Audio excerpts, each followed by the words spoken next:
मेरो आवाज सानो आइराख्यो होला क्या एकदम मोबाइलमा। खास गरी आज म भिडियो केका लागि बनाउँदैछु भन्ने कुरा हजुरहरूलाई सुनाउँछु। यो मेरो मात्रै हो कि सबैजनाको यस्तै हो? मेरो पछि भुक्ने 2-4 जना साथीहरूले या त आफन्ती साथीहरू भन्न चाहेन, आफ्नै आफन्तीले मेरो एकदम खेदो खन्छन् क्या। किनभने मलाई एकदम चित्त नबुझेको कुरा, मैले कसैको केही गल्ती त गरे जस्तो लाग्दैन। कसैलाई मारेर मैले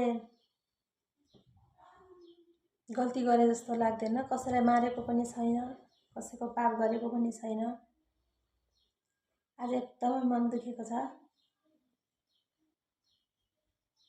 धेरै दिन, धेरै महिना, धेरै साल, 2-3 सालदेखि एउटै कुरा भोग्दै आएको म।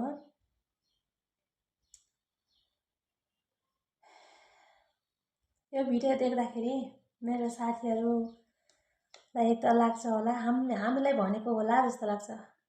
हजुरहरूलाई होइन, प्लिज 1-2 जना मेरो आफन्तीलाई भनेको। मलाई घरिघरि बारम्बार के कुरा भन्छ थाहा छ? त्यसको मैले केही पनि खाएको छैन है साथीहरू, केही पनि खाएको छैन र पनि खान पनि चाहेन। जे जस्तो छ आफूमै सीमित छ उसले भन्छ अरे मलाई। मेरो अघि त भनेको छैन, मेरो अघि त मुखले ठिक्क साथीहरू कसलाई यस्तो भएको छ आउँछ मेरो कोठामा पनि। साथीहरू सबैजनालाई थाहा नभए पनि 1-2 जना साथीलाई थाहा होला म कोठामा बस्छु, कोठा भाडामा बस्छु भन्ने कुरा। मेरो कोठामा पनि आउँछ।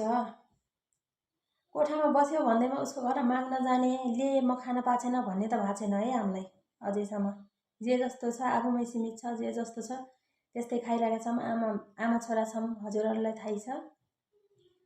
अन्त यसले खानु पाएको छैन, लगाउन पाएको छैन, गतिला पनि लगान्न, राम्रो पनि खान्न भन्छ। अरे उसको घर माग्न त गएको छैन नि, जे जस्तो छ आफूमै सीमित छ, आफै खाइया छ, भोको पेट छैन, नाङ्गो शरीर छैन, देखाएको पनि छैन, कसैलाई दुःख देखाएको पनि छैन, देखाउनु पनि हुन्न।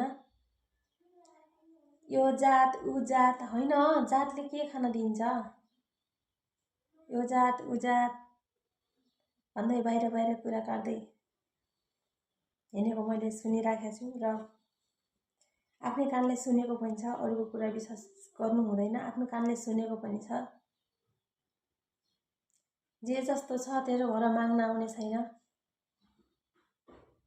म आफ्नै खाइराख्ने छु, आफ्नै बस्ने छु, जे जस्तो छ कसैलाई देखाउने छैन भन्न चाहे।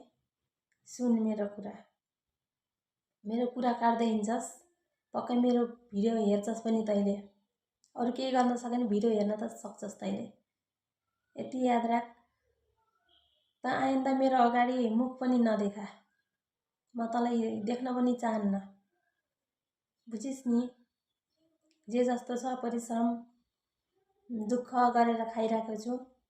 त्यही त धनी भइस् भन्दैमा म तेरो घर माग्न आएको छैन, खानु पाएको छैन भनेको छैन, म मेरो दुःख खाइरहेको छु। बुझिस् नि? फेरि बारम्बार भनिराख्न नपर्ला। सामाजिक सञ्जालमा ल्याउने रहर पनि होइन, त्यसले मेरो भिडियो हेरिराख्छ, मुखमा पनि भनेर पनि भएन। त्यही भएर मलाई बोल्ने बाध्य नबना, बुझिस् नि? साथीहरू अरूले खुट्टा नतान्देर, अरूले खेदो नखनेर आफ्नो आँखा कसरी खुल्छ र साथीहरू? मेरो पिछा लागिराख्छन्, म अगाडि कदम चालिराख्नेछु। यो भिडियो देखेर नि डाहा नगरेस् तैँले, होइन र साथीहरू? त्यही भएर आफ्नो मेहनत खाने हो, आफ्नो काम गर्ने हो, आफूले जहाँसम्म हात खुट्टा लाग्छ तबसम्म गरेर खाने हो। त्यही भएर कसैको प्रगति देख्दा, कसैलाई देख्दा नजल्दा हुन्छ भन्छु म। आजको लागि यति नै साथीहरू, सबैजनालाई बाई बाई।